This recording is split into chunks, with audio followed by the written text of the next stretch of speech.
that's why we set up the stage here today. Francis Hopkinson, one of the signers of our Declaration of Independence, walked the halls of this home, right to the left of you, to the right of me. Looking around and seeing neighbors, families, veterans, students, and visitors gathered today reminds me that this is what community is all about. So 250 years ago, the words we are about to hear weren't just words on a page. They were a leap of faith. They were written by people who believed that ordinary citizens, like all of us gathered here today, could shape their own future and build something greater than themselves together. To read the Declaration of Independence, not because it's an old document, but because it reminds us that freedom isn't something we simply inherit. Each generation is called to protect it, to strengthen it, and to leave it better than we found it. And that's why it's so important we have 4 students up here today, because the next generation is going to take the charge on this. Now, let's do something that has connected Americans for generations. Let's read these remarkable words together and remember not only where our country began, but also the responsibility we all share and its future. Thank you and enjoy the reading. We're going to start with Grace Kennedy. I'm going to ask her to come up.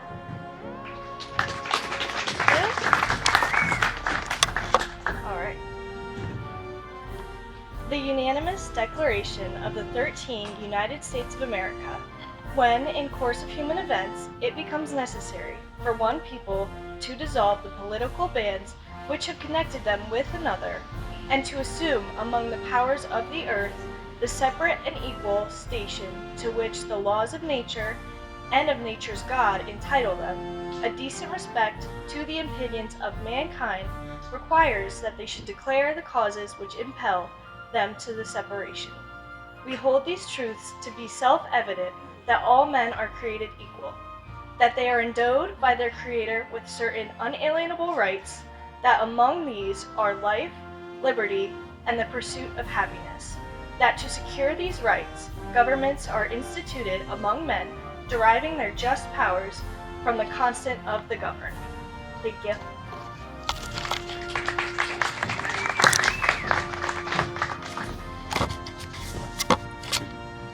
That whenever any form of government becomes destructive of these ends, it is the right of the people to alter or to abolish it, and to institute new government, laying its foundation on such principles and organizing its powers in such form as to them shall seem most likely to affect their safety and happiness. Prudence, indeed, will dictate that governments long established should not be changed for light and transient causes, and accordingly all experience hath shown that mankind are more disposed to suffer, while evils are sufferable, than to right themselves by abolishing the forms to which they are accustomed. But when a long train of abuses and usurpations, pursuing invariably the same object, evinces a design to reduce them under absolute despotism, it is their right, it is their duty to throw off such government and to provide new guards for their future security.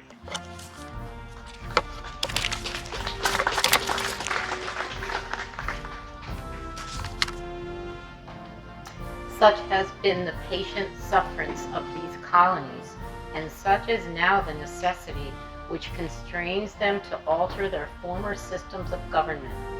The history of the present King of Great Britain is a history of repeated injuries and usurpations, all having in direct object the establishment of an absolute tyranny over these states. To prove this, let facts be submitted to a candid world. He has refused his assent to laws, the most wholesome and necessary for the public good. He has forbidden his governors to pass laws of immediate and pressing importance, unless suspended in their operation till his assent should be obtained. And when so suspended, he has utterly neglected to attend them.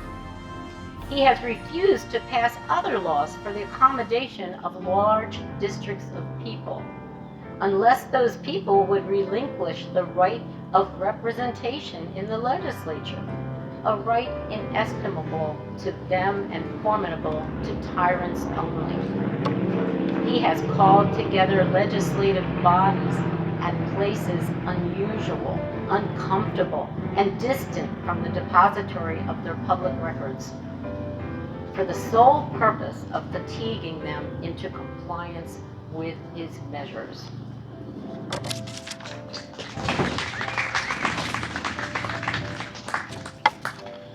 He has dissolved representative houses repeatedly for opposing with manly firmness his invasions on the rights of the people. He has refused for a long time after such dissolutions to cause others to be elected, whereby legislative powers incapable of annihilation have returned to the people at large for their exercise, the state remaining in the meantime exposed to all the dangers of invasion from without and convulsions within. He has endeavored to prevent the population of these states, for that purpose obstructing the laws for naturalization of foreigners, refusing to pass others to encourage their migrations hither, and raising the conditions of new appropriations of lands. He has obstructed the administration of justice by refusing his assent to laws for establishing judiciary powers. He has made the judges dependent on his will alone for the tenure of their offices and the amount and payment of their salaries. He has erected a multitude of new offices and sent hither swarms of officers to harass our people and eat out their substance.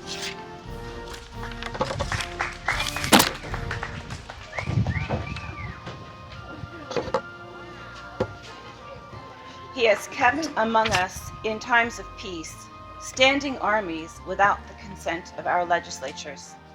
He has affected to render the military independent of and superior to the civil power. He has combined with others to subject us to a jurisdiction foreign to our Constitution and unacknowledged by our laws, giving his assent to their acts of pretended legislation, for quartering large bodies of armed troops against us, for protecting them by a mock trial from punishment for any murders which they should commit on the inhabitants of these states, for cutting off our trade with all parts of the world, for imposing taxes on us without our consent, for depriving us, in many cases, the benefits of trial by jury, for transporting us beyond seas to be tried for pretend offenses, for abolishing the free system of English laws in a neighboring province, establishing therein an arbitrary government, and enlarging its boundaries so as to render it at once an example and fit instrument for introducing the same absolute rule into these colonies.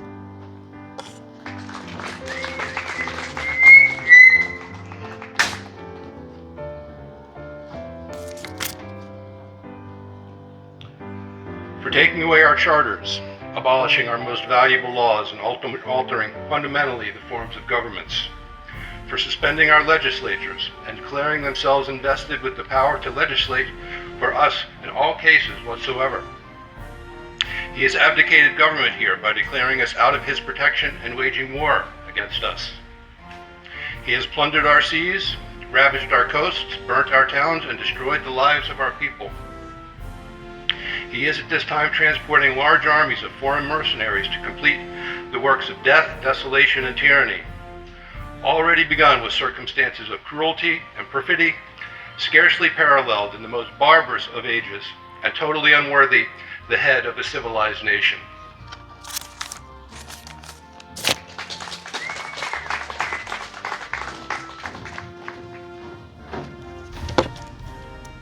He has constrained our fellow citizens taken captive on the high seas to bear arms against their country, to become the executioners of their friends and brethren, or to fall themselves by their hands.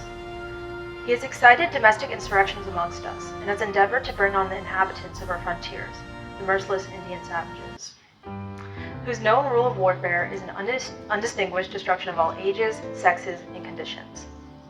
In every stage of these oppressions, we have petitioned for redress in the most humble terms. Our repeated petitions have been answered only by repeated injury. A prince, whose character is thus marked by every act which may define a tyrant, is unfit to be the ruler of a free people.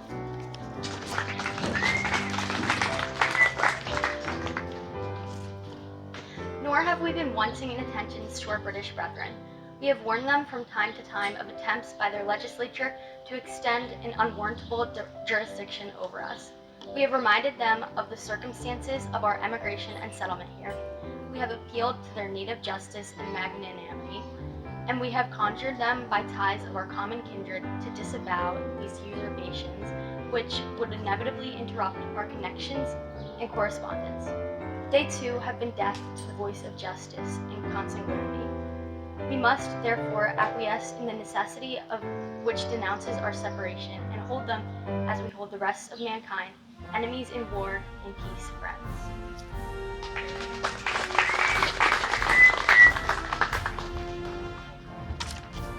We, therefore, the representatives of the United States of America, in General Congress, assembled, appealing to the Supreme Judge of the world for the rectitude of our intentions, do, in the name and by authority of the good people of these colonies, solemnly publish and declare that these united colonies are, and of right ought to be, free and independent states, that they are absolved from all allegiance to the British Crown, and that all political connection between them and the state of Great Britain is and ought to be totally dissolved, and that as free and independent states, they have full power to levy war, conclude peace, contract alliances, establish commerce, and to do all the other acts and things which independent states may of right do.